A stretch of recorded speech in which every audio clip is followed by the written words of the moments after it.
It came with all of these nice custom aftermarket wrinkles pre-installed and is generally more weak and spineless than I am.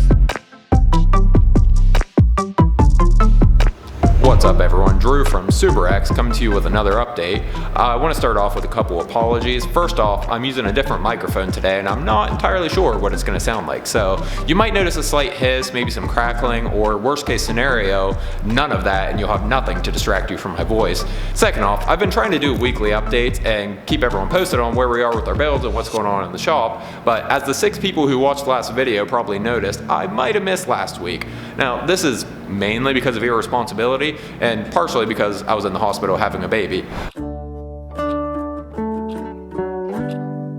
But regardless, we're back now. As you can see behind me, the 2010 Impreza flood build that we've been looking at in the last couple videos has moved along pretty well. It's completely back together, it's drivable, and it would be entirely ready to go if some idiot hadn't ordered the wrong part.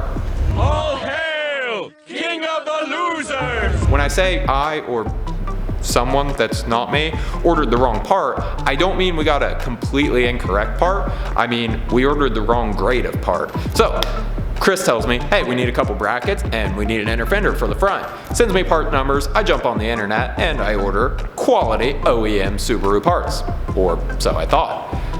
About a week later, Chris comes to me and says, what the hell is this? We can't put this on a car.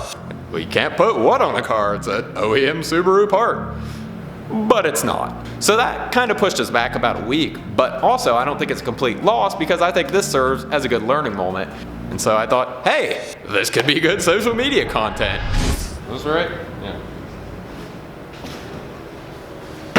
So today, I figured I'd show you the tale of 2 inner fenders.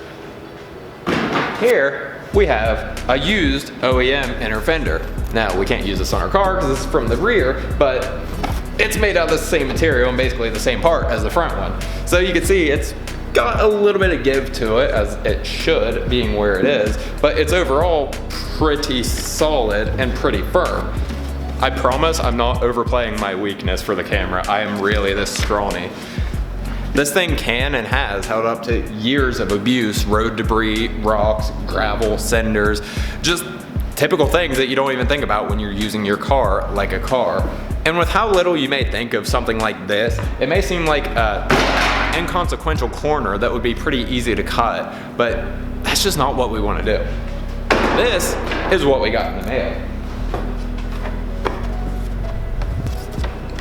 I don't know if you can see how thin that is. I'm staring at a camera here to see what this looks like, and probably looking like a door. You know, focus on this, not my face.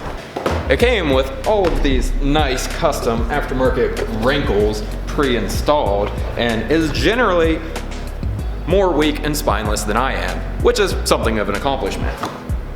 So even on something as relatively inconsequential as an inner fender, we just don't want to deal with that, and that's kind of what we get with these cheap parts. We really don't want our customers to be doing Walmart parking lot zip tie surgery on their cars. We'll leave that to idiots like me who can't stop buying 30-year-old boxes. It has a D16Y, whatever, I don't know shit about Civics. And it's not even necessarily an OEM versus aftermarket thing. Like, I think it was like a couple of videos ago, Eric talked about how if we get aftermarket, we don't get the absolute cheapest thing because this is what you get.